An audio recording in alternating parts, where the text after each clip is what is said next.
Direto ao ponto, com Augusto Nunes. APP News da Jovem Pan.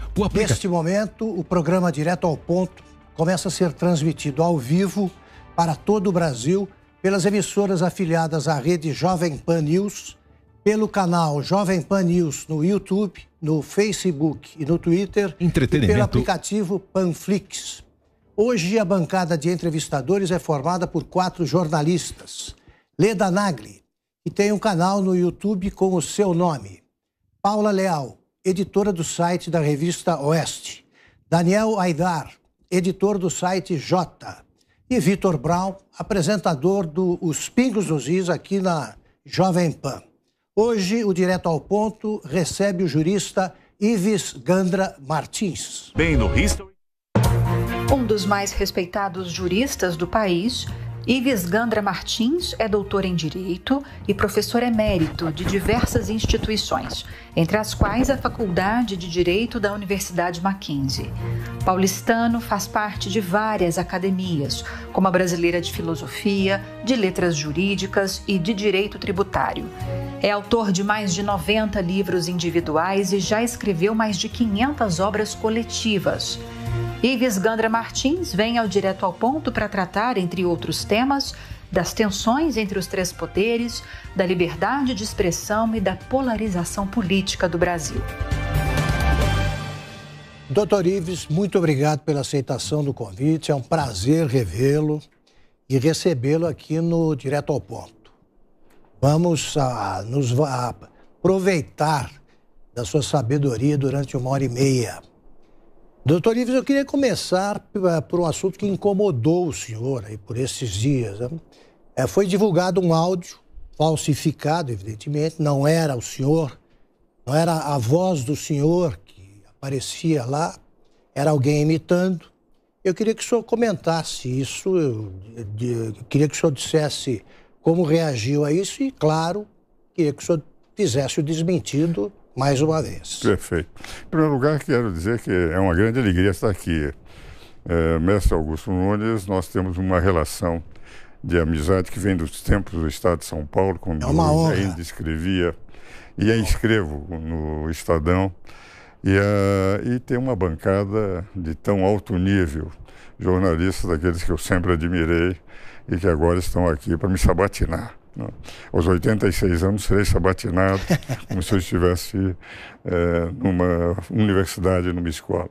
Mas o que acontece é o seguinte: eu pessoalmente tenho tido posições muito claras a respeito do momento político no Brasil, seja em relação aos poderes, o fato, enfim, ter escrito muito sobre política, filosofia, direito, mas nunca me vinculei a movimento nenhum.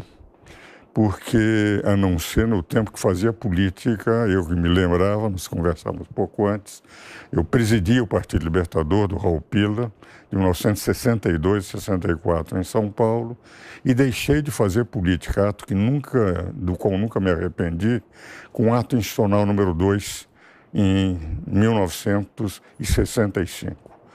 Decidi me dedicar exclusivamente à advocacia e à universidade, algo que, enfim, exerço até hoje com muita tranquilidade, sem me vincular a movimento nenhum. Quando exponho minhas posições, são as posições pessoais. De repente, eu ouço alguém imitando minha voz, evidentemente com uma voz também mais tranquila, porque a minha é gutural, é próprio da idade, e dizendo que eu estava convocando pelos movimentos para estarmos no dia 7 de setembro fazendo campanha que ele pretendia que eu fosse o coordenador. Evidentemente, fui obrigado a desmentir, dizendo publicamente, através do meu Instagram e através de outros veículos, de que não era, porque eu não faria isso nunca. E, por outro lado, o que é mais importante, eu não tenho nenhuma crítica ao movimento de comparecerem para fazer manifestação, desde que seja democrática, desde que seja em paz, mas não lidero nada, não vou nunca a manifestação nenhuma e dou as minhas opiniões pessoais, me responsabilizando por ela e não procurando ficar atrás de movimentos como se fossem esses os muros de defesa da minha posição. Enfim, posso estar errado, posso estar certo. Tenho a sensação que reflito antes de dizer alguma coisa, e respeito as opiniões contrárias à minha, mas certamente este vídeo eu fui obrigado a desmentir e quem o fez, eu considero isso não só uma fraude, mas criminoso. Porque ninguém pode tomar a posição de um outro dizendo o que bem entendesse para utilizar meu nome a fim dos seus projetos pessoais. Esse esclarecimento eu agradeço ao mestre Augusto que tenha me permitido no seu programa levar a todo o Brasil. Leda Nagli. Doutor Ives, eu vou começar perguntando para o senhor o que o senhor está achando do STF nesse momento no Brasil, porque alguns juízes mais jovens, muito jovens, reclamam muito do ativismo judicial. Eu queria saber a sua opinião. Veja, é interessante o seguinte, quando eu fiz a minha primeira sustentação oral na Suprema Corte, isso nos idos 62, 63, era até uma questão interessante, se discutia o problema do princípio da nulidade. Nessa primeira sustentação oral, 3 dos ministros que estão no Supremo não tinham nascido. Não é que não tinham nascido. O ministro Toffoli, o ministro Cássio e o ministro Alexandre. Por outro lado, eu convivi com os Supremos desde 1958. E conheci, tenho livros, Moreira Alves, por exemplo, eu tenho 31 livros escritos com Moreira Alves, que foram cadernos de pesquisas tributárias que nós, todo ano, publicávamos um livro de 400 a 500 páginas. E ele fazia sempre a palestra inaugural em simpósios nossos. Apesar de achar que há uma mudança da posição, eu tenho admiração pelo conhecimento jurídico dos 11 ministros. Eles são grandes juristas, e o que eu menos conheço, que é o ministro Cássio, como eu sou professor emérito da Escola de Magistratura do Tribunal de onde ele saiu e conheço os outros desembargadores, eu posso dizer que ele deve ter o mesmo nível dos outros desembargadores, que são muito bons. Mas acho que eles estão agindo com um ativismo judicial que não se justifica. A Constituição foi muito clara. Muitos deles não participaram. Eu tenho a impressão que a quase totalidade dos 11 ministros não participaram do processo constituinte e eu estava permanentemente convidado pelos constituintes. Comentei a Constituição com o Celso Bartos em 12 mil volumes, em 12 mil páginas, em 15 volumes. O que nós discutíamos era o seguinte: nós não podemos ter um poder superior ao outro na Constituinte. Em contato permanente com o Bernardo Cabral, que foi o relator, era quase semanal os nossos contactos. Nós dizíamos o seguinte: nós tivemos até a Constituinte de 88 um poder dominante. O poder executivo era o poder que até por decreto-lei legislava, resultado dos outros poderes eram poderes acólitos, vicários, secundários, acompanhavam o poder executivo. A ideia na Constituinte foi de que os poderes teriam que ser harmônicos e independentes. Quer dizer, o poder, pelo artigo 2º, teriam que ser harmônicos e independentes sem prevalência de nenhum. E deu mecanismos. Por exemplo, colocou para o Poder Judiciário, pelo artigo 103, parágrafo 2º, que mesmo nas ações diretas em constitucionalidade por omissão, não poderia fazer a lei em lugar do Congresso Nacional. Naquilo que a Constituição obrigava o Congresso a fazer, e eles não faziam, não podiam, não estavam fazendo. Eles tinham que declarar a omissão inconstitucional do Congresso Nacional e pedir para o Congresso fazer, o que demonstra que não podiam legislar. Por outro lado, davam ao Poder Legislativo o direito de preservar a sua competência legislativa. De tal forma que no artigo 49, inciso 11, dizia o seguinte: cabe ao Poder Legislativo, ao Congresso Nacional, zelar por sua competência normativa perante os outros dois poderes, perante o Poder Judiciário, perante o Poder Legislativo, Executivo, o que vale dizer, não poderia permitir que invadisse a sua competência. O que vale dizer, se o Poder Judiciário invadir a competência do Poder Legislativo, pelo 49, inciso 11, diz o Constituinte que ele poderia zelar. Agora, eu não posso zelar dizendo, a maneira de zelar é chegar para o poder que está invadindo e dizendo, o senhor concorda em retirar a sua invasão? Dizendo, não é possível. Se eu tenho que zelar, eu tenho que zelar com instrumentos próprios e não ficar subordinado ao poder invasor.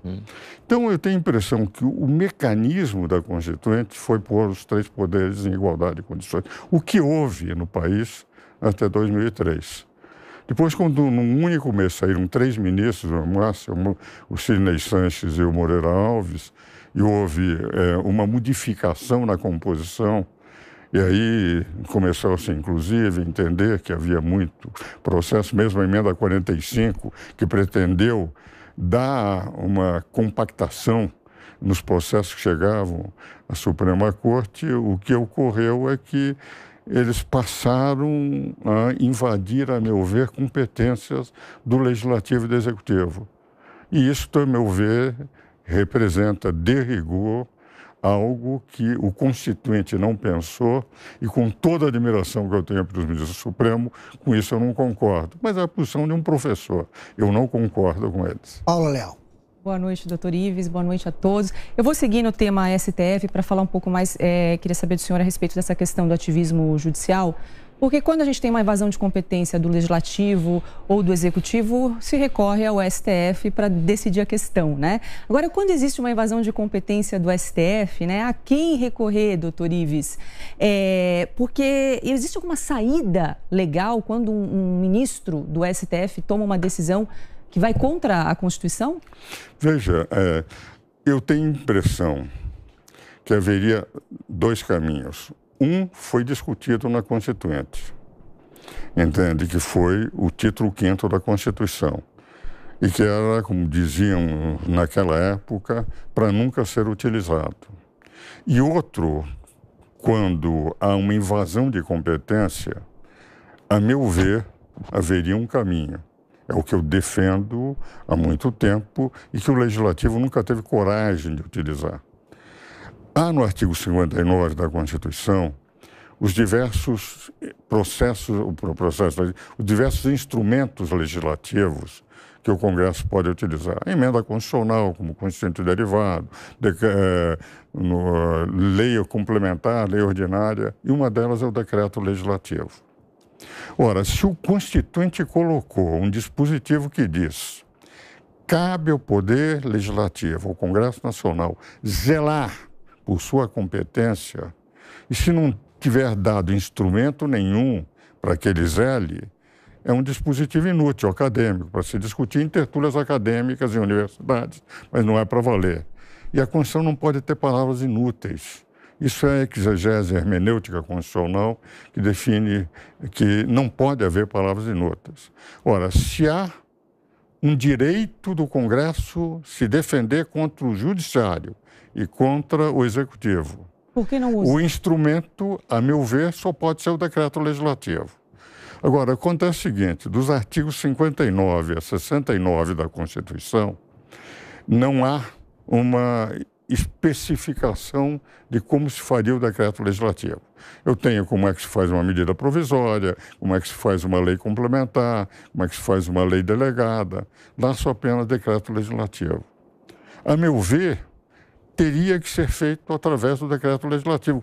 Se existe como instrumento, embora não tenha uma explicitação no processo legislativo, é evidente que eles podem usar o decreto legislativo e têm utilizado para diversas, inclusive para, às vezes, para tratados internacionais, etc., mas para a preservação da sua competência legislativa, eles nunca utilizaram. E o que é o decreto legislativo exatamente? O decreto legislativo é um decreto que o Congresso é que faz, não precisa de autorização nem do Poder Judiciário, nem do Poder Executivo. Perfeito. O decreto legislativo é um decreto, entende, do Congresso Nacional. Perfeito. Perfeito. Mas então nunca foi usado contra um ministro, uma decisão do STF? Não, por exemplo, eu vou dar um exemplo que me parece claro para mim. A Constituição, no artigo 53, declara que o parlamentar é inviolável por quaisquer manifestações. Ora, quaisquer manifestações não representa, não abre possibilidade para nenhuma exceção. Quaisquer manifestações, sem nenhuma exceção. Esse dispositivo foi posto por um companheiro, fui conselheiro da Ordem, de 79, no processo de redemocratização até 84, depois presidi o Instituto dos Advogados de São Paulo, de 85 a 86, quando entramos no processo constituinte, e voltei a ser conselheiro da Ordem em 87 a 88. Um dos conselheiros meu companheiro de conselho, veio a ser presidente do seccional e presidente do Conselho Federal. Depois foi eleito deputado federal, José Roberto Batóquio. José Roberto Batóquio, quando estava se discutindo esse artigo, na emenda constitucional 35, quem tinha uma redação para isso era o ministro Ibrahim Abiá, que era deputado naquela ocasião. Tinha colocado inviolável em quaisquer manifestações, não era em quaisquer, tinha posto nas manifestações no exercício de suas funções. O Zé Roberto chegou e disse o seguinte: ministro, o senhor vai colocar no exercício das suas funções, se eu estiver falando com o meu leitor, eu estou no exercício ou não das minhas funções? Aí qual é a sua sugestão? Ele disse: vamos eliminar isso e vamos pôr o seguinte, quaisquer manifestações. Quaisquer significa que não haverá possibilidade. Se ele tiver que ser punido, que seja punido por falta de decoro pela Câmara. E no caso do Daniel, acho que ele teria que ser punido pela Câmara como falta de decoro. Agora, vem o meu caríssimo amigo Alexandre, quando eu presidi a Comissão de Reforma Política da Ordem dos Advogados, entre os meus 12 membros, era Nelson Jobim, Zé Afonso da Silva, etc., que eram o que compunham o meu colegiado. O Alexandre de Moraes era um deles, tenho um grande respeito, participei de bancas de doutoramento com ele, tenho livros escritos com ele, tenho uma grande admiração. Mas o que fez o Alexandre? Em vez de colocar a Lei de Segurança Nacional como subordinada à Constituição, se a Constituição diz quaisquer manifestações, é qualquer, mas ele aplicou a Lei de Segurança Nacional sobre a Constituição e disse é contra a democracia, pelo que disse, etc. O que torna a prisão ilegal. A meu ver, o que deveria ter feito a Câmara dos Deputados? A Câmara dos Deputados, essa competência é nossa. No momento que a Câmara dos Deputados não aceitou exercer a sua competência de preservação da sua competência de atribuições, evidentemente avalizou o processo da Suprema Corte. E aquilo que ficou sendo a minha interpretação é uma interpretação que eu mantenho até hoje, mas é uma interpretação doutrinária, acadêmica para a universidade, porque quem poderia exercer e defender e dizer: senhores ministros, quem vai punir pelo que disse, porque não podia dizer o que disse contra a Suprema Corte, seremos nós por falta de decoro, não os senhores. Isso está no nosso nível de competência. Mas isto é a minha posição pessoal. Como eu disse, eu sou apenas um professor, não lidero movimentos nenhum, digo aquilo que eu penso. Daniel Aidar. Boa noite, meu caro Daniel. Boa noite a todos. Professor, quando o senhor fala nesse direito à manifestação, eu acho que cabe um contraponto que existe já doutrina e jurisprudência na Suprema Corte de que nenhum direito é absoluto, mesmo nesse caso. Então, quando se fala isso, se a Constituição, por exemplo, no artigo 41, inciso 9, estabelece que a competência exclusiva do Congresso Nacional julgar, por exemplo, as contas do Presidente da República, e não estabelece que por exemplo, julgar por crimes comuns um parlamentar, como nesse caso é citado, que é o que ele está sendo acusado, o senhor não acha que cabe ao Supremo, que é o guardião da Constituição e quem tem a competência para julgar parlamentares em situação de penal, cabe a ele fazer, então, esse tipo de ponderação, já que se não é um direito absoluto e se está se alegando que esse direito parlamentar colidiu com direitos fundamentais da sociedade, ele violou a lei e que a lei existe para proteger a sociedade. Não caberia, então, essa ponderação pelo Supremo nesse caso? Veja o seguinte, quando se colocou na Constituição quaisquer manifestações, depois eu vou chegar à parte penal, ao momento que se colocou, era para dizer o seguinte: o parlamentar, ele tem esta possibilidade, porque ele representa não ele, 10 mil, 20 mil, 50, 100 mil. Então, ele não pode ser assim afastado como qualquer cidadão comum. Ele não é ele e mais 10 mil, mais 20 mil, mais 50 mil, mais 100 mil. Por outro lado, se ele for pego, como diz o 53, por um crime comum, entende? E em flagrante, aí sim ele poderia ser preso, porque ele não vai gozar do seu privilégio político de estar exercendo o que ele entende de representação popular. O que fez o Alexandre? E que eu reitero aqui, a admiração por ele é muito grande, temos livros escritos, e não teríamos livros, e participamos de bancas. O que fez? Criou o flagrante perpétuo, algo que não existe em nenhum código de direito penal. Eu estou fazendo esse programa. Perfeito. Se daqui 10 anos um juiz entender que foi criada uma jurisprudência, que eu estou dizendo alguma coisa indevida, eu posso ser preso por flagrante perpétuo, porque todo mundo pode estar vendo esse programa daqui a 10 anos.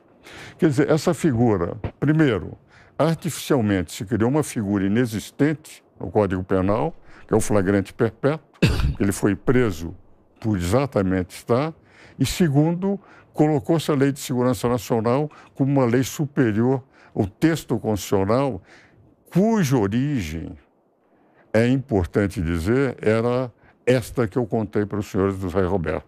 E eu vou dar uma outra interpretação também um pouco clássica no campo de direito penal, direito constitucional. A minha titulação acadêmica era de direito constitucional, embora a minha advocacia seja de direito tributário, fundamentalmente, quer dizer, a minha titulação é de direito constitucional na universidade. O que ocorre?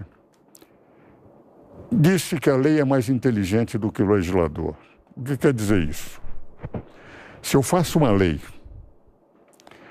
como deputado, sem examinar todo o sistema existente, quando o intérprete vai interpretar a lei, ele vai interpretar a lei de acordo com o sistema, que é isso que o amigo disse. Vale dizer, se o que eu disse for interpretado dentro do sistema, o sistema mostrar que isso pode ser interpretado de outra forma, daí não há problema nenhum. Por quê? Porque é um antecedente da lei, que é o sistema legislativo. Então, para o direito ordinário infraconstitucional, fala-se que a lei é mais inteligente que o legislador, porque o legislador tem que se enquadrar dentro do sistema que é o da lei dentro do sistema. Agora, a Constituição não é mais inteligente que o Constituinte, porque o antecedente da Constituição é o Constituinte. O antecedente do legislador é todo o sistema de outros legisladores que fizeram. Mas na Constituição, que é a lei primeira, aquela lei que rege todo o direito, se diz a lei é mais inteligente que o legislador. Mas a Constituição não é mais inteligente que o Constituinte. Eu tenho que sempre procurar saber qual foi a intenção do Constituinte, que é aquele que representou o povo para dizer o povo quer este sistema que nós estamos plasmando dentro da Constituição. Ora, no momento que nós tivemos essa interpretação do artigo 53 da Constituição, colocado dessa maneira clara, com uma intenção do Constituinte de preservar contra qualquer, porque não é ele sozinho. Ele representa 10 mil, 20 mil, 50, 100 mil eleitores, o que for, no caso da Janaína Pascoal, 2 milhões de eleitores. É evidente que nós estamos perante um caso que não pode ser examinado como os precedentes normais, em que não tem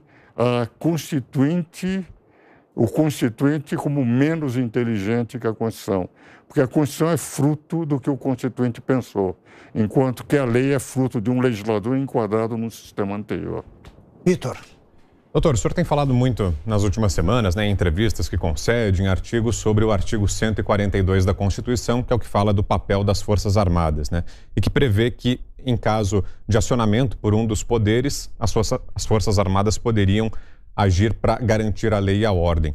Pergunto ao senhor, nesse momento, na atual conjuntura política brasileira, o senhor vê tensão suficiente entre os poderes que justifique o acionamento do artigo 142, ou seja, seria o momento para que fosse acionado agora esse artigo da Constituição? Eu acho que não. E vou lhe dizer o seguinte, o 142 é uma interpretação que eu dei quando fiz os comentários da Constituição e até escrevi recentemente um artigo explicando, porque a minha interpretação do 142, que vem desde 97, em 97 foi a primeira vez que comentei, e depois em artigos, inclusive no livro do Superior Tribunal Militar, dos 200 anos do Superior Tribunal Militar no Brasil, do Tribunal Militar no Brasil, eu dou essa interpretação. O título 4º da Constituição é da organização dos poderes. O que vale dizer? Primeiro, poder legislativo. Por que poder legislativo, em primeiro lugar? Porque lá eu tenho a situação e a oposição. Eu tenho toda a nação representada. E como o artigo 1º diz que todo o poder emana do povo, é evidente que teria que ser o primeiro poder. Não é porque eu sou parlamentarista, Leda. É que todo o poder, é que no Congresso eu tenho situação e oposição. Então, quando se diz, artigo 1º, Estado Democrático Brasileiro, Estado Democrático de Direito do Brasil, todo o poder emana do povo, o primeiro poder é o legislativo, porque eu tenho situação e oposição. O segundo poder é o poder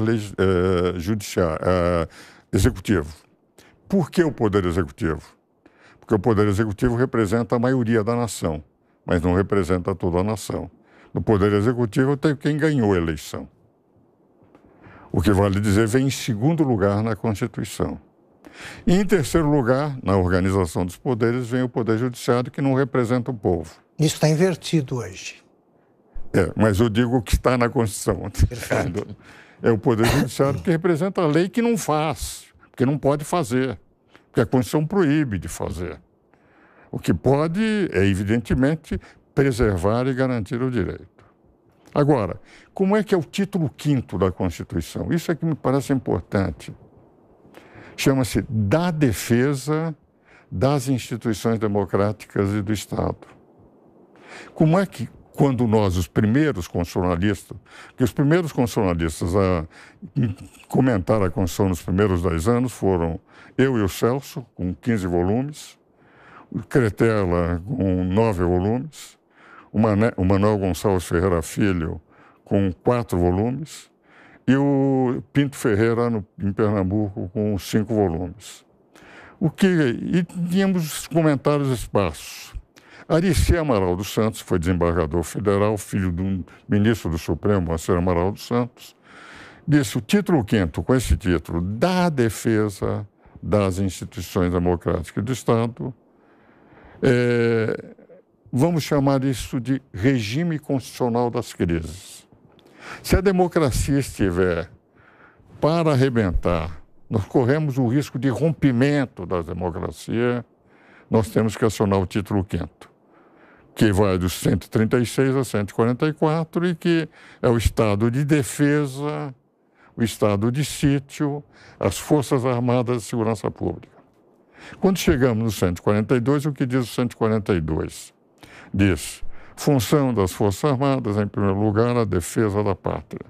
Isso a gente sabe desde aluno de 7 anos. Eu me lembro, meu primeiro discurso na vida foi aos 7 anos de idade, quando o Brasil entrou na Segunda Guerra Mundial, e fez uma campanha para obter dinheiro para comprar um avião, patrocinar, para patrulhar.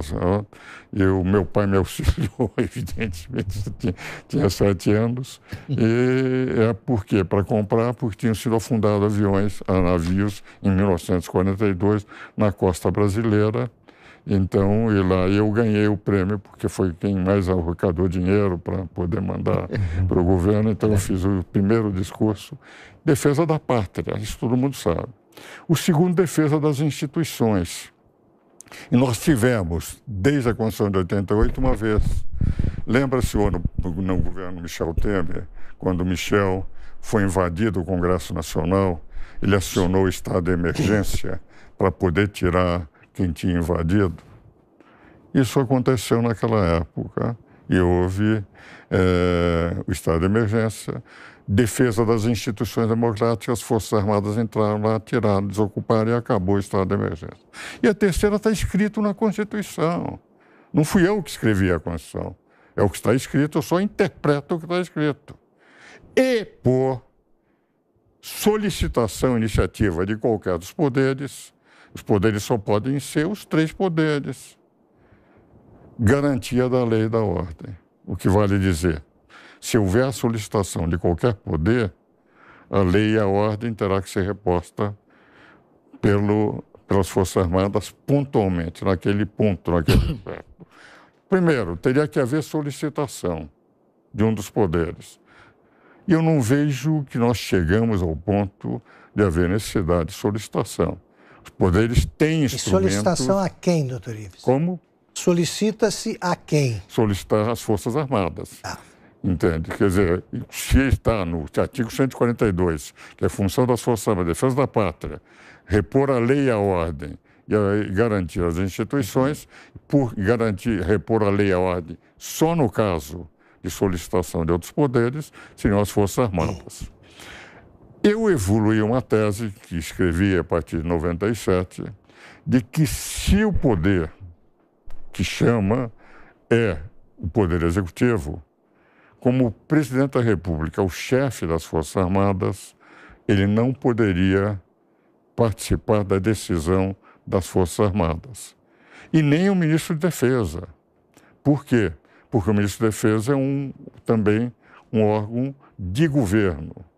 Teriam que ser os comandantes das Forças Armadas, porque os comandantes das Forças Armadas são forças do Estado e não do governo. Estão a serviço do governo, mas as Forças Armadas são uma instituição do Estado.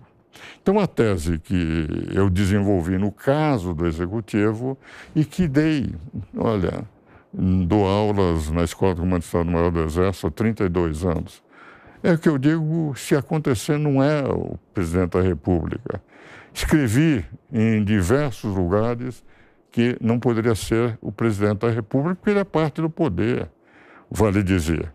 Agora, isto só aconteceria, A, se um poder solicitasse, B, para solucionar pontualmente, 3, jamais para desconstituir os poderes, porque não poderia haver desconstituição de poderes na medida em que é para repor a lei e a ordem e não para romper a lei e a ordem. É para garantir a defesa das instituições democráticas e do Estado, como é a denominação do título 5º da Constituição. Esta é a minha interpretação de 142. Os ministros do Supremo não aceitam. Mas como acadêmico, como professor de Direito Constitucional, eu sempre ensinei, e não é depois de velho que eu vou mudar, eu vou continuar defendendo, até porque a minha esperança é que nunca precisa se utilizar. Nem eles vão poder provar que eu não tenho razão, nem eu vou poder provar que eles têm razão. Mas qual que é a tese dominante sobre a aplicação desse artigo 142 hoje, doutor Ives? A tese, se é que existe, a tese acadêmica no Supremo e da maior parte da... Ainda hoje, um querido amigo meu, que foi conselheiro comigo, e é conselheiro do São Paulo Futebol Clube comigo também, vitalício como eu, que é o Antônio Cláudio Maria de Oliveira, faz um artigo criticando a minha posição. Diz que jamais o Supremo é que é... Mas se nós admitirmos que o Supremo é a instituição máxima, nós não temos harmonia e independência dos poderes. Nós temos um poder capaz de invadir a competência de todos os outros poderes, porque sempre a última palavra será sua. Se eles invadirem a competência, ninguém poderá concorrer e enfrentá-los. Se eles invadirem a competência, eles mesmos vão julgar a sua própria invasão, o que é inaceitável. Por isso é que eu acho... Essa é a tese dominante? Como? Essa é a tese dominante? Essa é a tese dominante. Agora, por esta razão é que eu digo que eles não participaram do debate constituinte, onde o que se pretendeu era não dar um poder dominante, era fazer com que os poderes, como diz o artigo 2º, fossem harmônicos e independentes. E por esta razão também é que nós temos, Paula, o seguinte: as competências de atribuições dos poderes na Constituição brasileira são exaustivas. Você pega do artigo 44 a 69, está toda a competência do Poder Legislativo, além do Tribunal de Contas, que presta contas, presta vênia, o Poder Legislativo. Do 76 ao 91, toda a competência exaustiva do Poder Executivo. Do 92 ao 126, exaustiva a competência do Judiciário, com duas funções essenciais à administração da Justiça, que é a Advocacia e o Ministério Público, do 127 ao 135. Mas, doutor Ives, se é tudo tão claro, o que fazer para que o Supremo cumpra a Constituição? Veja o seguinte, a meu ver, o caminho, por exemplo, vamos fazer a CPI de toga, vamos fazer... Eu acho que não é esse o caminho. O caminho é a primeira invasão de competência aplicar um decreto legislativo. Decreto legislativo. Então, se eles tiverem a coragem de fazer isso, pois é, eu tenho então, a impressão há uma que omissão ficaria do poder definido. Desculpa, interrompi o senhor, mas há uma omissão do Poder Legislativo. Mas no caso do Daniel, foi típico. Uhum. O Daniel, o próprio Supremo consultou a Câmara dos Deputados. Se a Câmara dos Deputados tivesse concordado, ela teria que punir, porque o que ele disse é absolutamente inaceitável também, entende? Mas, na prática, a falta de decoro... Eu me lembro no meu tempo de estudante na Faculdade de Direito em São Francisco, o Barreto Pinto, porque apareceu de cueca, ele foi expulso da Câmara dos Deputados. Pois é, então, essa omissão... ela teria que parar, não é? Alguém tinha que parar essa omissão do Legislativo para coisa, porque a gente está chegando num momento muito delicado, né? O senhor concorda? A minha esperança, Oleda, e eu tenho batido isso em programas, etc., é que o bom senso prevaleça no dia 7. Inclusive, a minha entrevista diz isso. Que a manifestação seja bem democrática, que tenha uma multidão na rua, mas que não se parta para a defesa de teses excessivas, teses extremas. Porque a ideia é, nós sempre dissemos durante os primeiros 10 anos de Constituição, que o título 5º da Constituição, Estado de Defesa, Estado de Sítio, a parte final do 142, era para nunca ser aplicado. Aquilo que o De Gaulle... É interessante esse dado. O De Gaulle, quando começou a sua utilização, quer dizer, os seus estudos para ter uma força nuclear, fizeram uma pergunta para ele. E disseram, o senhor pensa que com uma força francesa vai se poder derrotar a Rússia ou os Estados Unidos? Ele disse, é uma força fraca. O que eu quero é uma força capaz de retaliação de tal ordem que simples fato da destruição que eu posso causar, mesmo perdendo uma guerra, desestimule Estados Unidos ou Rússia de fazerem uma guerra contra a França. Poder de dissuasão, né? Uma força de dissuasão. Isso daqui é o título 5º da Constituição. Foi com esta mentalidade que os constituintes puseram. E é por esta razão que nós, em 33 anos, não tivemos estado de sítio, não tivemos estado de defesa, tivemos 2 impeachments, mas estes dispositivos ficam lá. Mas existem. Se um dia estiver a democracia absolutamente desestruturada, é que vamos saber se a minha tese ou a dos ministros que tem razão. Quer dizer, o senhor viu, né, durante esses anos todos, aí a senhora acompanhou a distorção que foi nascendo e hoje se consolidou. Nós sabíamos a escalação da seleção brasileira e não conhecíamos os ministros do Supremo. Hoje é muito maior o número de brasileiros, acho que conhece boa parte dos ministros do Supremo, do que o número que sabe escalar a seleção brasileira. Isso é um fenômeno só brasileiro? Aconteceu em outros países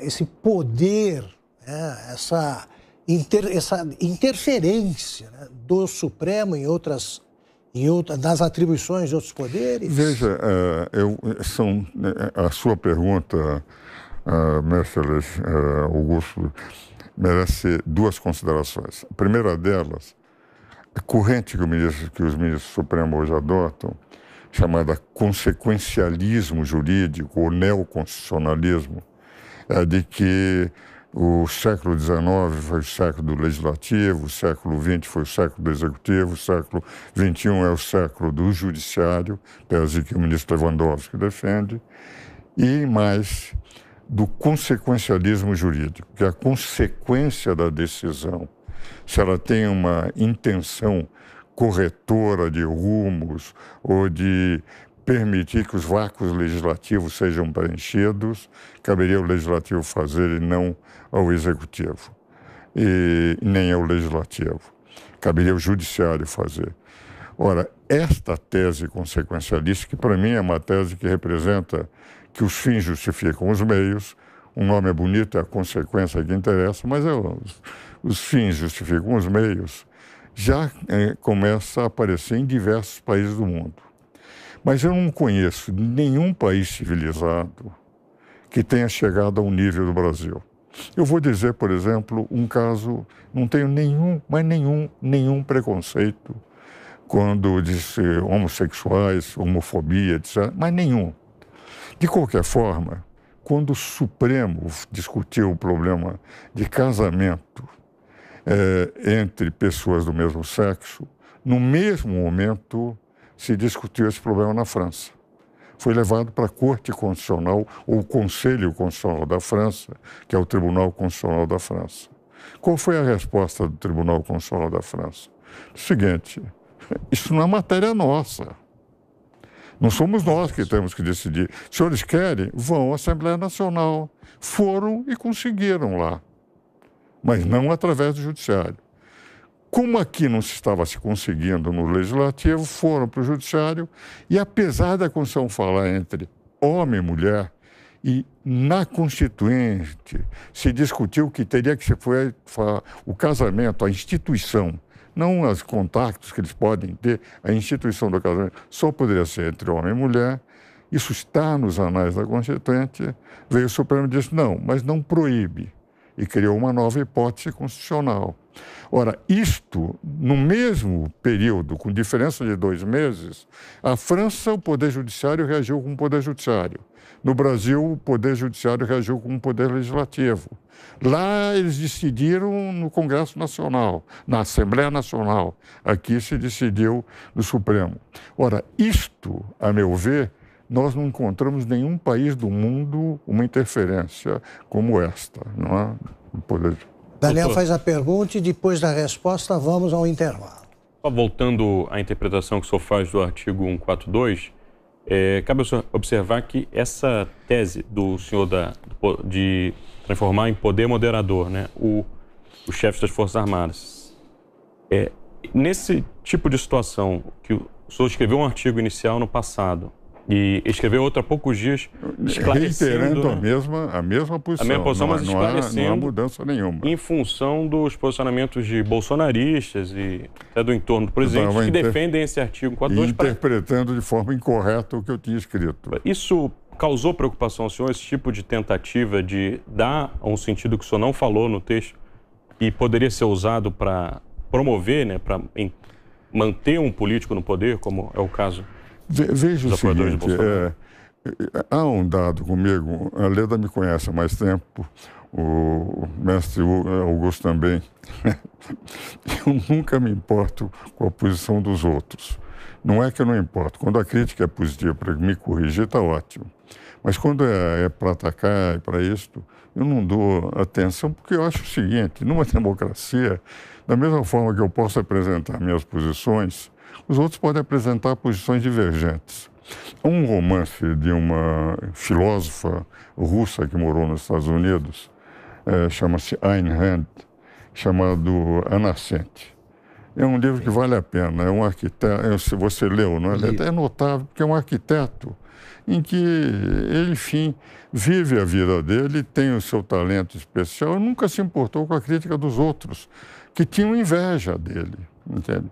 No meu caso, não é um problema de ter inveja, porque eu não sou absolutamente ninguém, mas, de qualquer forma, eu não me importo com a opinião dos outros. Eu dou a minha opinião e quem quiser aceitar, aceita. Quem não quiser aceitar, numa região democrática, não precisa aceitar. Um outro ator americano, esse é americano mesmo, John Rawls, num livro Democracia e não na teoria de direito, na teoria da justiça, em Democracia e Liberdade, ele diz o seguinte: a democracia se caracteriza por teorias não abrangentes. Eu tenho a minha, você tem a sua, e quando as teorias não são abrangentes, há possibilidade de diálogo. Só os sistemas ditatoriais, totalitários, as teorias são abrangentes. Eu tenho a verdade, ninguém pode contestar. Como eu sempre fui democrático, ao ponto de ser parlamentarista desde os bancos acadêmicos, acreditar, presidir um partido parlamentarista, o único parlamentarista do Brasil, que era o Partido Libertador na época, eu não me importo com as críticas. Sei que faço esclarecimentos, e esclarecimentos, por exemplo, quando utilizaram minha voz é outra coisa. Mas quando eu critico minha posição, os ministros do Supremo, hoje o Antônio Cláudio, queridíssimo amigo, conselheiro como eu, e ao mesmo tempo temos trabalhos escritos, pareceres que damos juntos, trabalhamos juntos, entende? E tem uma posição diferente de mim, eu respeito, entende? E vou apresentando a minha. Nunca me importei com a opinião dos outros que seja de mera crítica, entende? De tal forma que a essa altura não me abalou em nada. Então, agora, achei necessário esclarecimento porque estavam interpretando incorretamente. Eu disse, o que eu disse foi isso. Podem continuar atacando isto que eu disse. Houve uma interpretação golpista, né? Avaliação do senhor.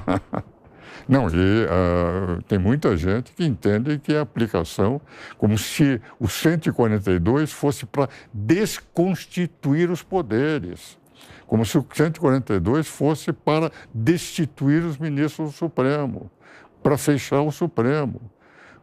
Quando se coloca lá, é repor a lei e a ordem. Ora, como é que eu vou desconstituir poderes tendo uma posição por solicitação de qualquer poder para repor a lei e a ordem que estava sendo desconstituída, entende? É impressionante o bom senso dos constituintes naquele... Foram 20 anos, ela é adiposa, a Constituição, cheia de dispositivos sem densidade constitucional. Mas, indiscutivelmente, a espinha dorsal, ela é muito boa. Vamos para um rápido intervalo e voltamos daqui a pouco com a segunda e última parte da entrevista com o jurista Ives Gandra Martins. Até já.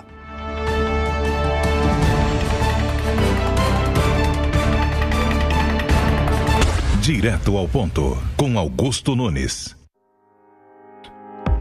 App News da Jovem Pan, o aplicativo que te dá todas as informações na palma da sua mão. Receba tudo em tempo real e escolha os assuntos que mais gosta para ficar bem informado. Tem política, esporte, ciência, tecnologia, tem entretenimento e muito mais. No App News você tem a leitura resumida e se concentra apenas no que importa: a notícia. Então entre agora na loja de aplicativos do seu celular e digite App News. E sabe o melhor? É de graça. 7 horas em ponto. Repita. 7 horas. O jornal que faz história no Brasil chega agora à sua TV. Jornal da Manhã. De segunda a sexta também no History Channel, das 7 às 9 da manhã. E nessa quinta-feira tem o Brasil em campo pelas eliminatórias da Copa do Mundo. Chile e Brasil jogam às 22 horas. Um pouco mais cedo, às 21, tem a abertura da jornada esportiva. Você acompanha o Brasil nas eliminatórias da Copa aqui na Jovem Pan. Panflix ou canal Jovem Pan Esportes no YouTube. Vem com a gente. Depois de vencer seus concorrentes nos comparativos de qualidade e tecnologia e atingir o expressivo número de 20 mil compradores 100% satisfeitos, o Tigo 5X Turbo concorre ao mais importante prêmio que um carro e seus compradores podem receber: o prêmio de SUV mais valorizado do mercado, no mais importante estudo realizado no Brasil.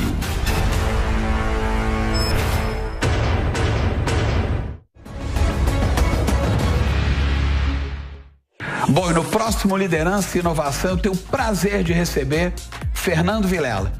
O executivo voltou ao marketing do rap para acelerar o crescimento desse super app que tem feito história no Brasil e na América Latina. A única forma de você criar uma vantagem competitiva sustentável é focar no usuário. Liderança e Inovação, toda terça às 16h30 no YouTube da Jovem Pan News, na Panflix e no rádio.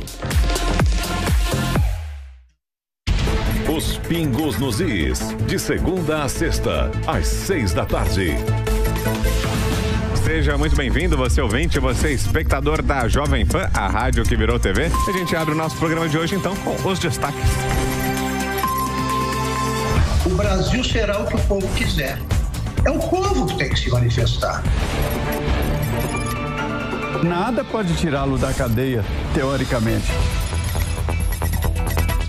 Onde é que está? Onde é que está o avanço dos homens da lei? Inútil. A verdade é essa. A palavra para esse tipo de parlamentar é inutilidade. Panflix, a rádio que virou TV, na palma de sua mão. Baixe e assista toda a programação da Jovem Pan. É grátis e você pode acessar do seu celular, computador ou tablet. Direto ao ponto, com Augusto Nunes. Estamos de volta para a segunda e última parte da entrevista com o jurista Ives Gandra Martins. Doutor Ives, duas coisas que se ligam, hein? Hoje, me parece que a imprensa vê golpe com muita facilidade. Eu estava lembrando hoje no programa Os Pingos nos Is o seguinte: preparar um golpe é complicado, exige tempo, né? Como sabemos. Né? Exige anos de preparação, detalhamento. Então, agora tudo lembra golpe. Em nome disso, em nome da defesa da democracia, têm sido praticados atentados às liberdades democráticas, e como a liberdade de expressão e liberdade de imprensa. Como é que o senhor vê, por exemplo, o que fez o TSE, né, ao proibir a monetização, ao proibir que recebessem dinheiro, jornalistas que discordam da posição dominante no Supremo, por exemplo, e, por extensão, no TSE. Veja, mestre Augusto Nunes, eu entendo o seguinte, também aí, com todo o respeito e admiração pelos ministros que lá estão, eu também discordo, porque a liberdade de expressão foi algo que foi amplamente discutido. Se nós pegarmos o artigo 5º da Constituição e do 220 a 224, que fala nos meios de comunicação, a liberdade de expressão é absoluta. Mais do que isto, o que me parece fundamental é que, na presidência do Carlos Aires Brito, o Carlos Aires Brito afastou a Lei de Segurança Nacional na liberdade de expressão. Quer dizer, a manifestação da imprensa tem que ser a mais livre. Ela pode permitir depois ações ordinárias, denunciação caluniosa, ação por danos morais, mas jamais limitação. Agora, nesse caso, o que mais, pelo menos, impacta quando eu converso com pessoas, enfim, não afeitas ao direito e que são pessoas do povo, Entende? É o seguinte, o que ocorre? O presidente, o ex-presidente Lula, vem dizendo que precisa regular os meios de comunicação. 7 dos 11 ministros foram colocados pelo partido do ex-presidente da República. O que vale dizer, na prática, eles vêm, eu tenho a impressão, muito com esta formação, porque, na verdade, cada presidente indica o ministro que ele entende mais afeito às suas ideias. Eu apresentei na Constituinte uma alternativa que eles não quiseram, o Bernardo, etc., dizer quem deveria indicar os ministros supremos seriam 6 indicados pelo Conselho Federal da Ordem, 6 indicados pelo Ministério Público, 3 do Ministério Público Estadual, 3 do Ministério Público Federal, e 6 pelos tribunais superiores, 2 STF, 2 STJ e 2 o TST. E aí o presidente receberia 18 nomes pelas entidades máximas dos operadores de direito, escolheria um, com o que nós passaríamos a ter pessoas escolhidas pelos operadores de direito, e pondo 8 vindo da magistratura e 3 vindo alternativamente da advocacia e do Ministério Público, com o que nós respeitaríamos o quinto constitucional. Dentro desta linha, isso foi afastado pela ideia de que, como sempre foi assim, desde a implantação da República, acompanhando o que havia nos Estados Unidos, Bernardo, Sidney Santos, que representava o Supremo Tribunal Federal nas discussões junto aos constituintes, acharam que não, temos que respeitar o sistema anterior, mas eu acho que o sistema é ruim, e mesmo nos Estados Unidos é ruim também, porque nós imitamos, o Rui Barbosa trouxe dos Estados Unidos, porque nos Estados Unidos também, conforme o presidente tem essa ou aquela, ele vai mudando dos 9 dias aquilo que, enfim. Eu acho que a Suprema Corte, se para ser juiz, os exames são difíceis. Eu participei de 3 bancas examinadoras. Eu tinha pena dos candidatos que iam para o oral, porque tem que se selecionar da melhor maneira possível. Quer dizer, era uma tortura para ser juiz de primeira instância e auxiliar. Agora, para ser ministro do Supremo, precisa ser amigo do presidente. Felizmente, nós temos tido boas escolhas, mas nós corremos sempre o risco de não ter boas escolhas. Por isso é que eu apresentei essa solução que não foi aceita. Agora, nós estamos hoje, efetivamente, infelizmente, com uma força tão grande do Supremo. E nesse livro que eu lhe dei, Uma Breve Teoria do Poder... Mas muito obrigado pela gentileza.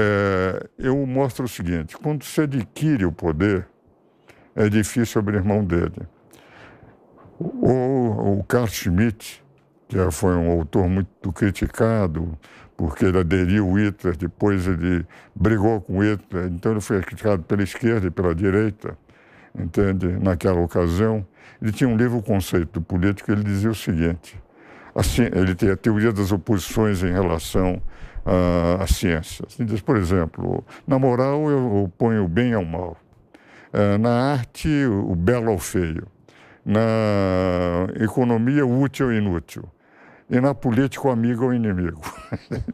E eu defini isto, o Carl Schmitt, ele dizia o seguinte, quem vai adquirindo o poder, ele só é tirado do poder, ele não abre mão do poder. Né? Agora, eles adquiriram esse poder, e a essa altura, luta para eles voltarem a ser o que o Constituinte colocou, de serem apenas guardiões da Constituição, vai ser uma luta. Paula e Vitor.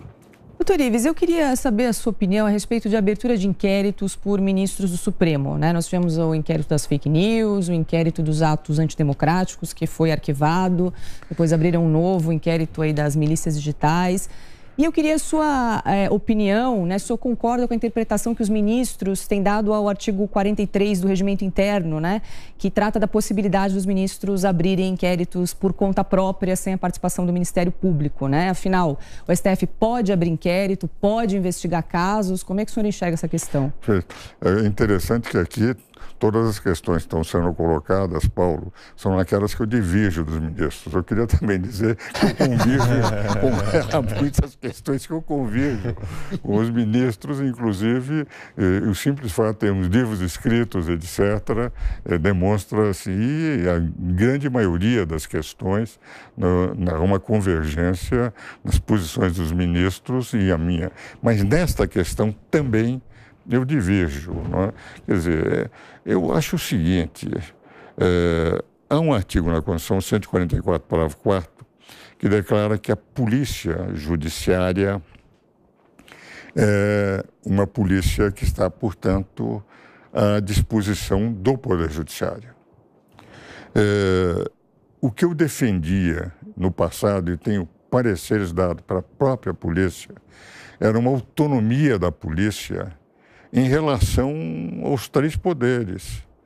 Em relação ao Ministério Público, sempre disse que eles poderiam presidir inquéritos policiais, o Ministério Público é acusador. A advocacia nunca teve chance, porque era apenas de defesa e nunca pôde presidir. Mas o Ministério Público é órgão público, entende? E, sendo polícia judiciária, ela teria que dar os elementos para o Poder Judiciário. Então, admitindo uma certa influência do Poder Judiciário, mas não uma influência no sentido naquilo que é pertinente ao próprio Poder Judiciário, à própria polícia. Cheguei a defender, sustentar perante o Supremo Tribunal Federal uma autonomia de igualdade de condições do juiz, do delegado de polícia, do membro do Ministério Público, e perdi por 7-4, mas os 4 ministros que votaram comigo, Moreira Alves, Rezec, etc., eram ministros que conheciam em profundidade a posição, defendendo a igualdade de condições entre um delegado. Então, eu, pessoalmente, dentro dessa minha concepção, que também vem de muito tempo, eu entendo que cabe ação, mesmo que a Polícia Judiciária esteve na sua investigação, a acusação tem que ser por parte do Ministério Público, porque ele tem que ser um poder imparcial, entende? Ora, sendo um poder imparcial, como é que ele pode investigar, acusar e julgar ao mesmo tempo? Então, a minha visão é diferente da visão pessoal do ministro Alexandre de Moraes, que ele entende que ele pode investigar, acusar. Aliás, também o ministro Celso de Mello tinha uma posição semelhante. O que vale dizer, eu entendo pessoalmente que a ação, a titulação é do Ministério Público. A função de acusar, a função de representando é dele, entende? Embora a polícia seja a polícia judiciária por força do 144, parágrafo 4º. Agora, quando eu prescindo do Ministério Público, a jurisprudência que se auto-outorgou o Supremo Tribunal Federal, porque é uma decisão pro domo sua, em causa própria, entende? Eu entendo pessoalmente. Também nesse ponto eu divirjo. Vocês veem que eu estou aqui só divergindo dos meus caros amigos e coautores. Tenho livros escritos com 7 dos 11 ministros. O senhor concorda com alguma coisa, com alguma decisão deles, como? doutor Ives, atualmente?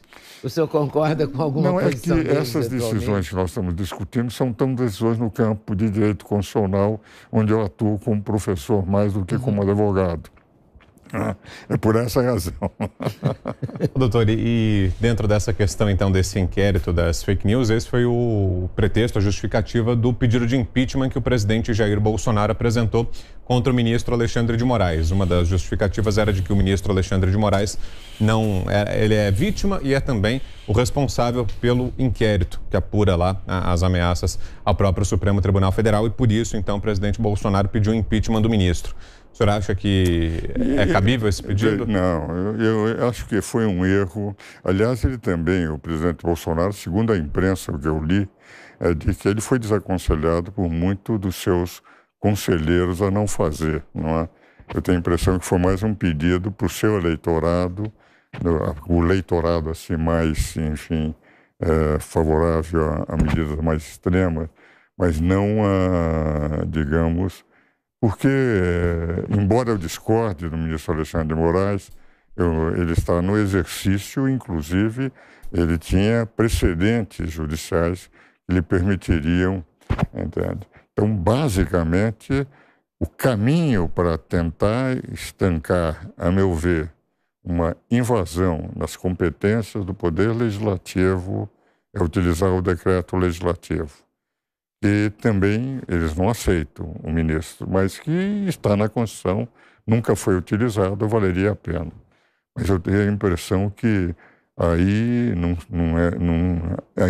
Agora, por exemplo, uma CPI da toga, como se pretendeu, senadores que faziam, etc., não para discutir as decisões do Supremo, mas a estrutura do que está na Constituição pelo Poder Legislativo em relação ao que foi colocado em 88, o que se pretende até para corrigir como constituinte derivado, dando os poderes exatos, esclarecendo, explicitando o que os constituintes poderiam, eu acho que valeria a pena. Isto é, discutir em tese, teorias, jamais personalizando. Mas o senhor vê algum crime de responsabilidade que justifique um pedido de impeachment de qualquer um dos ministros hoje? Em nenhum momento. Não vejo nenhuma possibilidade no momento. Doutor Não há, porque eles estão decidindo de acordo com a interpretação no campo de direito dessa teoria consequencialista, que é uma teoria muito aberta, não é? Mas aquela lei... O que teria que haver, há um poder que faz a lei. Esse poder que está fazendo a lei não está abdicando do seu direito de fazer a lei. Como é que a gente vai sair, então, dessa história? Saber eleger na próxima vez alguém que vai fazer. Doutor Ives, porque o artigo 39... A única solução é essa? Não, mas veja, a outra forma é tentar convencer os nossos atuais representantes a utilizar os mecanismos que estão na Constituição. Sim, mas ninguém usa o decreto. A lei de impeachment, a 1079, olha, o artigo 39. A vantagem que nós temos no sistema democrático é se nós não estamos contentes com aqueles que são nossos representantes, nós temos a temporalidade dos seus mandatos. Mas no caso concreto, se não for esses mecanismos legais, o outro mecanismo é pontualmente utilizar o 142, que ninguém gostaria de utilizar, por ser, como eu disse, quando as instituições estão correndo seríssimos riscos, não é?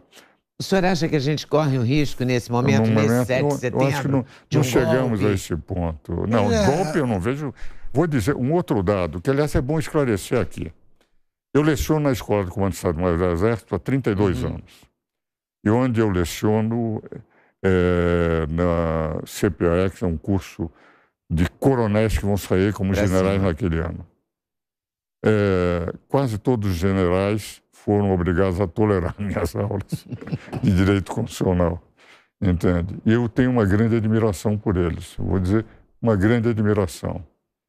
E quase, eu diria, mais de 90% dos generais, aqueles que fizeram, por exemplo, o general Mourão, o general Braga Neto, o general Ramos, etc., assistiram às aulas.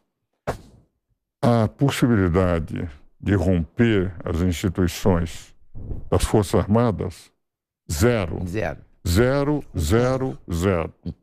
Eles são preparados durante um ano na Praia Vermelha, só discutindo problemas nacionais e internacionais, sem nenhuma preocupação com artes marciais, para terem uma visão completa do que é o Brasil, porque desse grupo serão generais. Eles têm são todos extremamente cultos, falam diversos idiomas, e quando chegaram para o curso, são coronéis que, pela sua experiência, demonstraram, são muitíssimo bem preparados, têm uma visão do Brasil, eu diria, mais abrangente do que nós vemos na maior parte das pessoas. Pois e por que se fala tanto em golpe com a ausência do Exército? Não existe golpe. Mas não existe a menor possibilidade. Claro. Também acho. Sem Exército e as Forças Armadas, eu diria, sem as Forças Armadas, eu não conheço a aeronáutica, mas deve ser porque eu tenho todo ano 2 capitães de mar e guerra, 2 coronéis da minha turma, entende? Então eu considero que efetivamente a possibilidade de golpe é zero. O senhor não vê risco, por exemplo, na aproximação, nos atos de comunicação que o presidente Bolsonaro faz com policiais militares, que veem isso como uma tentativa de insuflar policiais militares para daí sim forçar a reação das Forças Armadas? Isso não acho que está como uma estratégia? Sobre policiais militares eu não posso falar, porque eu não conheço, não é? Eu não tenho, digamos, essa possibilidade esse contato mais direto que eu tenho com as Forças Armadas, que eu respeito muito. Foi noticiado até uma repreensão a um coronel aqui de São Paulo, né? Ele foi feito, não é? Doutor Ives, se tiver sem querer interferir na pergunta do nosso Daniel, se tiver uma sublevação da PM sem o apoio do Exército, é uma piada. Né? Não, e mais, as Forças Armadas imediatamente acalmariam, como aconteceu no estado de emergência, quando nós tivemos o estado de emergência lá no governo do Michel Temer, foi questão de horas, instalado e logo em seguida suspenso.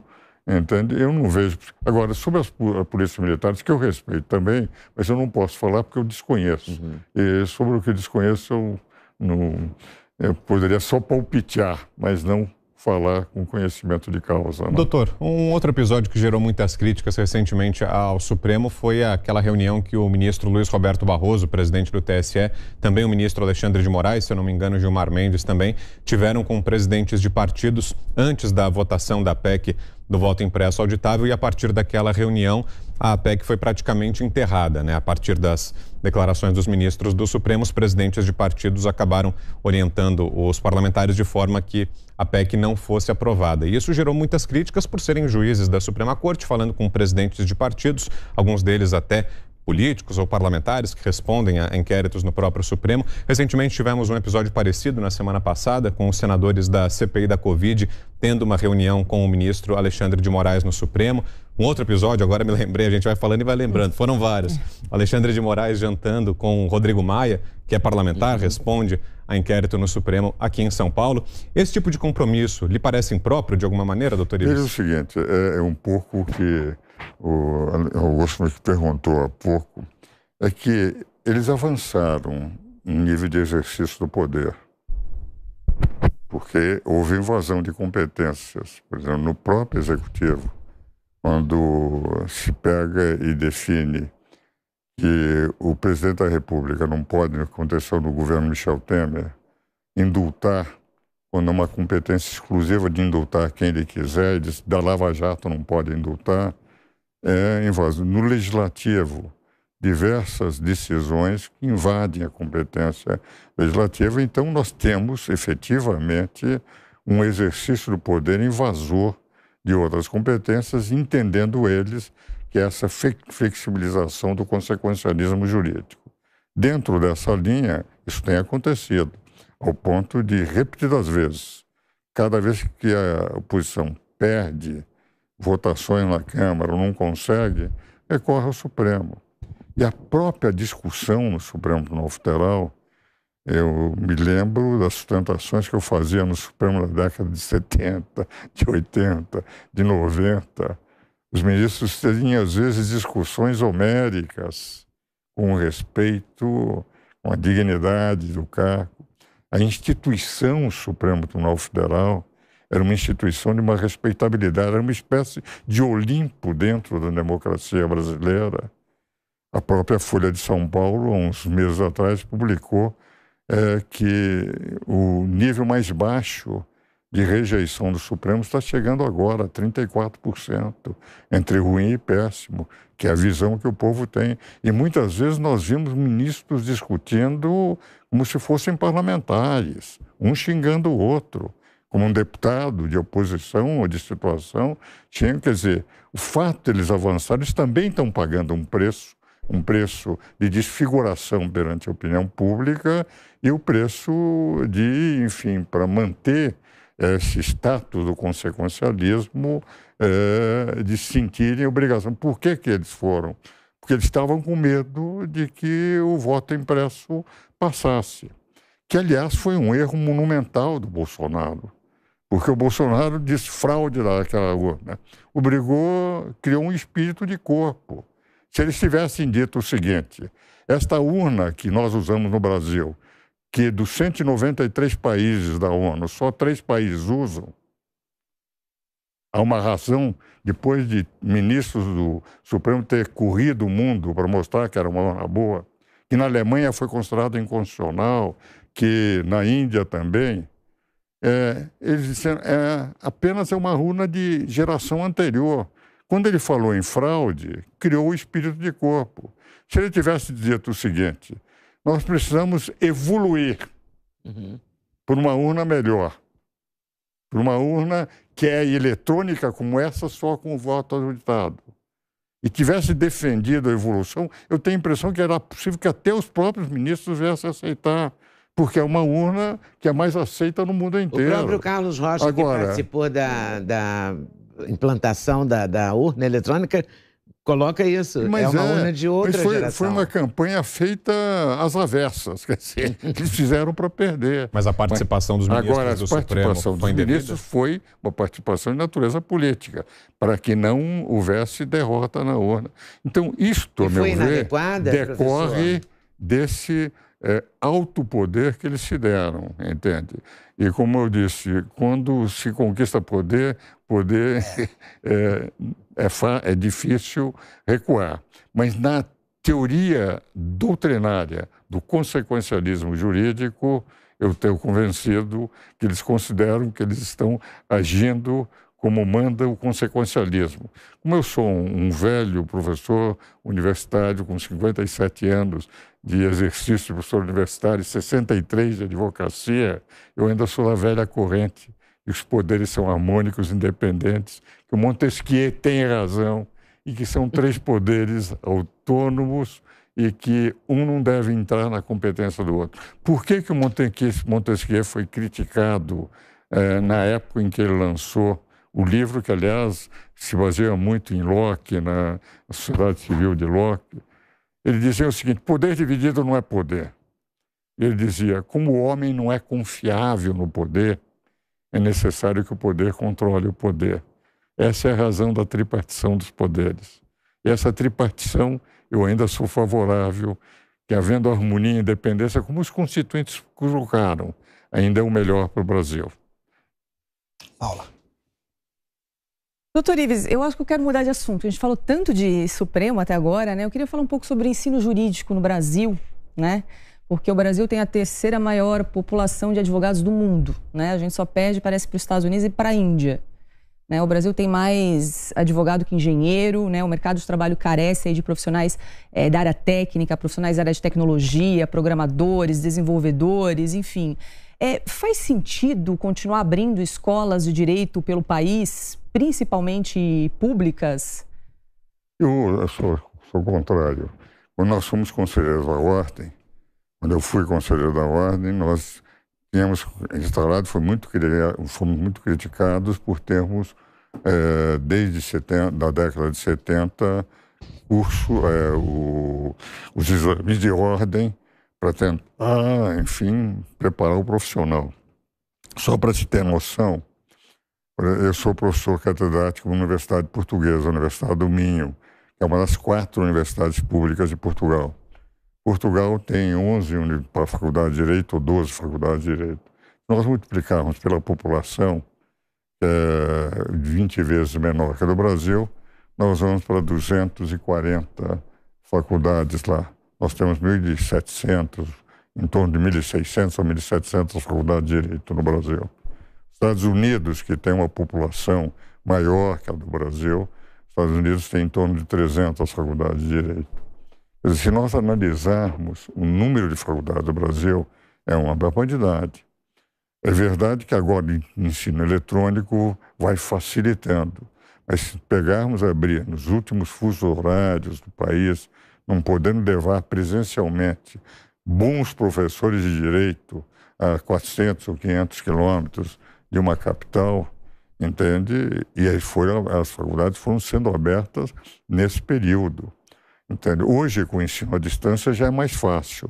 Tem que ser provas presenciais, mas o ensino à distância eu posso utilizar os melhores professores de São Paulo, Rio, Brasília, etc., lecionando mesmo em faculdades distantes.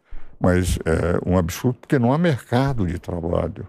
Não há mercado de trabalho. E mais do que isso, nós estamos caminhando gradativamente para uma tecnologia cada vez maior no campo do direito. Eu sou professor universitário na área de direito há 57 anos. Eu sinto, efetivamente, nós perdemos, quando eu entrei na faculdade, eu e minha mulher, em 54, nós entramos, havia em São Paulo 3 faculdades de direito, a USP, a PUC e Mackenzie. Hoje nós temos mais de 30 faculdades. Naquela época, nossa formação era uma formação humanista. Todos os estudantes de direito tinham uma visão, porque eram poucas faculdades, eles sentiam com a necessidade de conhecimento de filosofia, de economia, de política, de literatura. Aliás, a literatura sempre, na Academia Paulista de Letras, nós sempre tivemos de 10 a 15 advogados entre os 40 acadêmicos, o que representa... Hoje, essa visão humanística perdeu. Hoje, há analfabetos que se formam. Quando eu fui conselheiro da Ordem na Comissão de Ética e Disciplina, isso eu estou falando em 79 e 80, eu já recebia de juízes petições de analfabetos. E naquela época nós tínhamos um número muito menor de faculdades, porque nem todos os estados tinham o rigor dos exames de ordem que nós tínhamos aqui em São Paulo. Mas esse é um problema seríssimo do Brasil. E não é de fácil solução, porque você não vai desconstituir faculdades que foram autorizadas, porque elas estão, enfim, aí... O exame da ordem é fundamental, né? É extremamente importante. Porque a faculdade dá um diploma e principalmente no campo do direito. O campo do direito, o que se tem que aprender é ler leis, entender as leis e conhecer esta visão, porque elas mudam com uma rapidez tão grande, se não tiver critérios, por exemplo, filosofia de direito, e tem que ser humanista. Hoje, por exemplo, eu fundei um instituto em 72, Centro de Extensão Universitária, onde esses livros que eu escrevi com Moreira Alves, todos foram editados pelo nosso centro. Eu procurava dar uma visão humanística a todos. Eles têm que conhecer em profundidade. Era a época do Miguel Reale, que era um filósofo internacionalmente conhecido. Então isto, Leda, deixou de existir esse humanismo dentro do campo do direito. O advogado era o cidadão não só que falava bem, ele falava sobre qualquer assunto, porque conhecia qualquer assunto. E uma formação sólida. Um especialista, enfim, conhecendo cada vez mais sobre cada vez menos. Daniel. Doutor Luiz, mudando um pouco de assunto, mas só aproveitando a proximidade com a possível sanção da Lei de Defesa do Estado Democrático de Direito, que estipula crimes próprios como o ataque às ofensas à lisura do processo eleitoral, que poderiam ser criminalizadas por essa lei que teria que ser sancionada até a próxima quarta-feira. Como é que o senhor vê a importância dessa lei? E ela também revoga, né, a Lei de Segurança Nacional. E a oportunidade, a tempestividade desse tipo de criminalização agora? Eu seria favorável a vetar essas partes, hein? Eu tenho a sensação, e a meu ver, entende, se os ministros supremos quisessem, considerar inconstitucional aquela parte que criminaliza, mas como eles estão decidindo dessa forma, porque se o artigo 220 da Constituição, porque essa lei é infraconstitucional, ela teria que respeitar, ela dá liberdade total de expressão, não há limite na Constituição. O que apresenta é o direito, se aquilo não corresponde à verdade, etc., é outra coisa. Mas se o cidadão está pondo uma opinião, ele pode ter a opinião que quiser.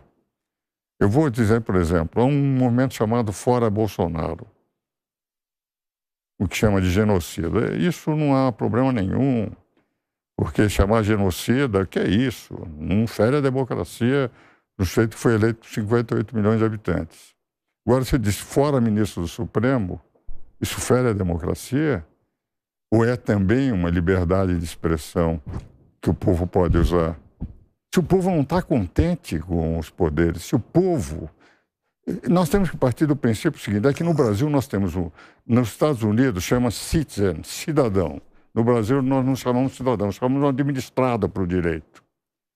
Você é administrado, eu sou administrado, a lei é administrada, a figura nossa de cidadãos não governamentais é que nós somos administrados. O resultado, existe a autoridade, o poder, o administrador. Entende? E nós terminamos, enfim, gradativamente vivendo, a Constituição pretendeu dar essa liberdade, mas corremos o risco de começarmos a ter restrições à nossa liberdade. E aí dizer, olha, o senhor não pode dizer isso subjetivamente. Se eu disser que fulano disse isso, disse aquilo, que não me agrada, eu tenho o poder da caneta, então eu vou dizer que subjetivamente aquilo afetou a democracia, afetou aqui, afetou... Então, o que me parece fundamental é o seguinte, o que o Constituinte pretendeu, o que o Carlos Aires, como presidente, ainda conversava com o Carlos Aires por telefone sobre a poesia completa, que ele é um bom poeta, entende? Aqui, na sexta-feira agora, conversamos longamente por telefone. O Carlos Aires, quando fez isso, tem que ser liberdade total. Agora, é punido aqueles que efetivamente ofendem, aqueles... E tem aí os caminhos... Mas se essas condutas forem criminalizadas? Não, mas não a criminalização nesse nível. A criminalização é por denunciação caluniosa, a criminalização é por danos morais, se eu ataquei a sua honra. Agora, dizer na instituição que eu penso dessa maneira, que penso daquela, eu acho que o país deveria ter um poder, deveria ter dois poderes, deveria ter três poderes, enquanto eu estiver me manifestando, é liberdade minha. Agora, eu não posso dizer... qualquer coisa que possa afetar a interpretação de quem esteja no exercício do poder. Eu, pessoalmente, como comentei a Constituição durante 10 anos, eu e o Celso faleceu e daí nós paramos, estou convencido de que, vivendo aquele processo constituinte, que nós precisávamos, efetivamente, dar respeito à liberdade de expressão. Se nós não tivermos liberdade de expressão, não temos democracia. Por mais que digam que tem a democracia, porque as autoridades assim pensaram. Doutor Ives, nós estamos no final do programa, infelizmente, e eu aproveito para dar uma informação que me foi transmitida pela direção, e é a seguinte, o ex-deputado Roberto Jefferson teve problemas de saúde, foi internado, já recebeu alta e voltou para a cela. A prisão do ex-deputado é legal? Eu acho que não pode ser. Ele é apenas manifestação. E ele é presidente de partido. Entende? Tem uma linguagem que efetivamente não me agrada. E a forma como ele fala, atacando as pessoas podem entrar com ações, mas tomar uma decisão contra um presidente de partido, um homem doente, um homem que teve câncer, que está fisicamente debilitado, com pedidos de prisão domiciliar, até agora não aceita pelo Supremo Tribunal Federal, é uma crueldade contra esse homem. Primeiro, eu acho que não deveria ser preso porque é manifestação. Eu sou contra qualquer prisão por opinião. Manifestação, opinião no Estado democrático, não pode haver qualquer sanção de encarceramento. Essa é a minha opinião. De velho advogado, pode ser ultrapassado, mas é a minha opinião. Foi por isso que eu lutei a vida inteira e não vai ser agora que vou mudar. Mas, por outro lado, é um homem doente. Pelo menos deveria ser concedida de imediato a prisão domiciliar para ele, em decorrência do estado de saúde dele. E eu ouvi dizer que o próprio Ministério Público é favorável à prisão domiciliar, que não foi concedida até agora. Eu acho que é uma crueldade que fazem com esse homem. Doutor Ives, muito obrigado pela aula de direito aí, de 1h30. Obrigado, agradeço pessoalmente ao livro que eu acabei de ganhar do senhor, Uma Breve Teoria do Poder. Espero que o senhor tenha gostado. O programa é excepcional. Ser sabatinado por essa banca é uma linha de frente que realmente qualquer dos entrevistados deve se sentir orgulhoso de terem participado do seu programa. E eu Muito obrigado, doutor Ives. Orgulhoso e agradecido. Muito obrigado. Agradeço também a participação dos integrantes da nossa bancada. Leda Nagli, Paula Leal, Daniel Aidar Leal e Vitor Brown. Nosso programa está disponível em todas as plataformas do Grupo Jovem Pan. Muito obrigado pela audiência e até a próxima segunda, às 9h30 da noite.